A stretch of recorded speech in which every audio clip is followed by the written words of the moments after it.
February 25, 1964, the brash young challenger stands over the fallen champion Sonny Liston, roaring, "I shook up the world." It's one of the most iconic images in sports history, the moment Cassius Clay became Muhammad Ali, the heavyweight champion. But for all the battles fought under the bright lights of the ring, the fights that truly defined him, the ones that nearly destroyed him, took place far beyond the ropes. This is the story of Muhammad Ali and why his greatest fights weren't in the ring. He was born Cassius Clay in Louisville, Kentucky in 1942 into a segregated America. From a young age, he discovered two talents that would shape his destiny: boxing and talking. He was a natural fighter, quick, graceful, and devastatingly powerful. But his mouth was just as potent a weapon. He was loud, boastful, and utterly magnetic, crafting poetic predictions of his victories and taunting his opponents with a wit and confidence the world had never seen from a black athlete. He called himself the greatest long before he proved it, understanding instinctively that controlling the narrative was half the battle. After winning gold at the 1960 Rome Olympics, he returned home a hero, but still a second-class citizen, allegedly throwing his gold medal into the Ohio River after being refused service at a whites-only restaurant. The fight outside the ring had already begun. This brash, poetic persona was itself a revolutionary code. In an era where black athletes were expected to be humble, grateful, and quiet, Ali's loud, proud, and unapologetic self-promotion was a radical act. He was an artist of the press conference, a master of psychological warfare who often won the fight with his words long before the first bell rang.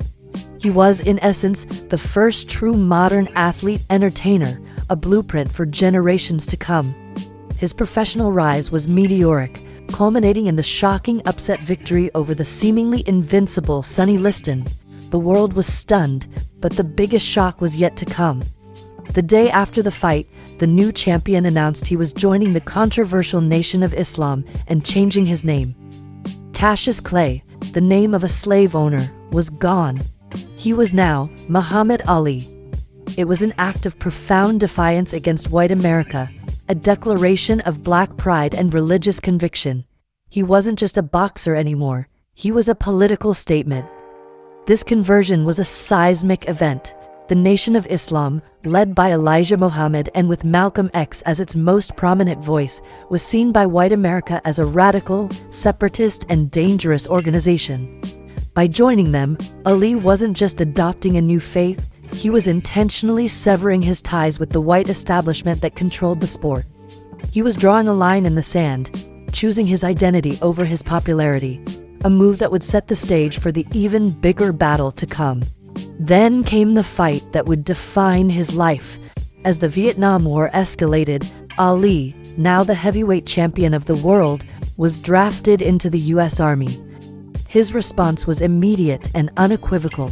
Citing his religious beliefs as a Muslim minister and his opposition to the war, he refused induction. His famous quote echoed around the globe, "I ain't got no quarrel with them Viet Cong. No Viet Cong ever called me nigger." This was his code. His conscience, his faith, and his solidarity with oppressed people were more important than any title or fortune. The backlash was brutal. He was stripped of his heavyweight title, his boxing license was revoked, and he was banned from fighting during what should have been the peak years of his career. He was convicted of draft evasion and faced a 5-year prison sentence. Much of America, both black and white, saw him as a traitor, a coward, an ungrateful loudmouth spitting on the country that made him famous. The U.S. government, angered by his defiance, moved to crush him. The Department of Justice pursued the draft evasion case relentlessly. State after state refused to grant him a boxing license. He was placed under constant FBI surveillance, his phones tapped, his every move watched.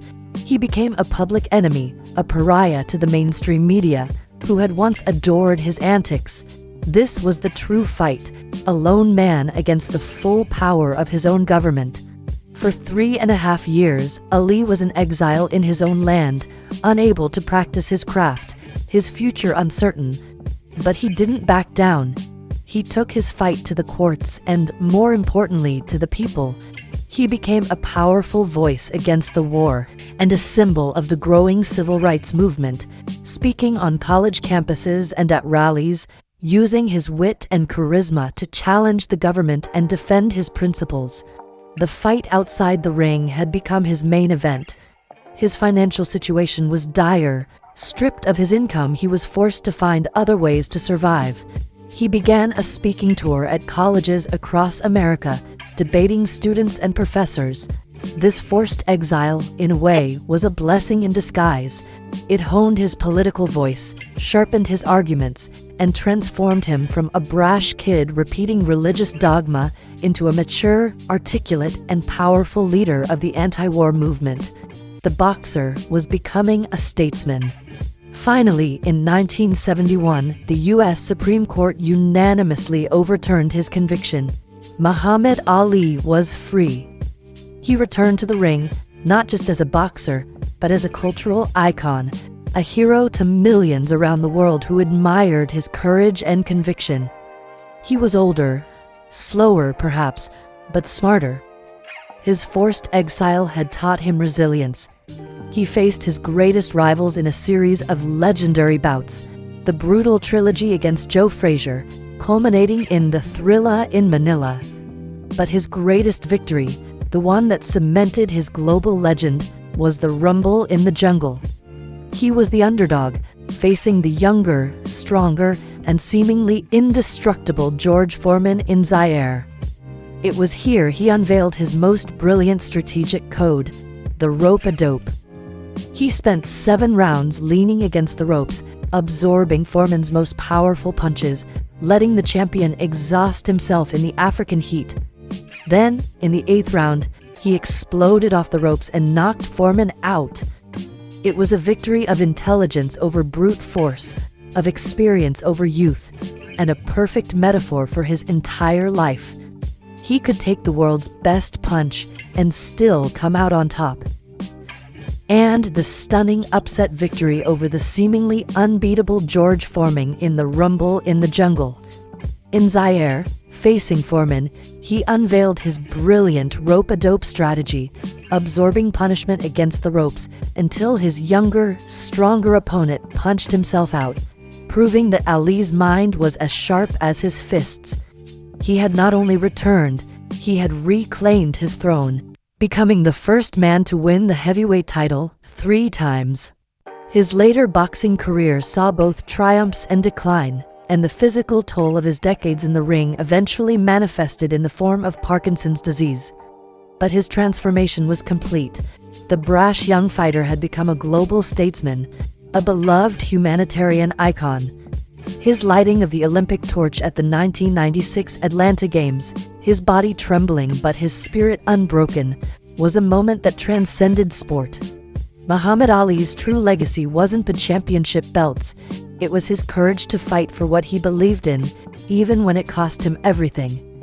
He used his platform, his voice, and his unwavering conviction to wage his greatest battles outside the ropes, proving that the heart of a champion beats strongest in the fight for justice. And that is the architecture of the fight of Muhammad Ali. Remember, history is more than a story, it's a code. And there is always another layer to decrypt. Subscribe and continue the investigation with us.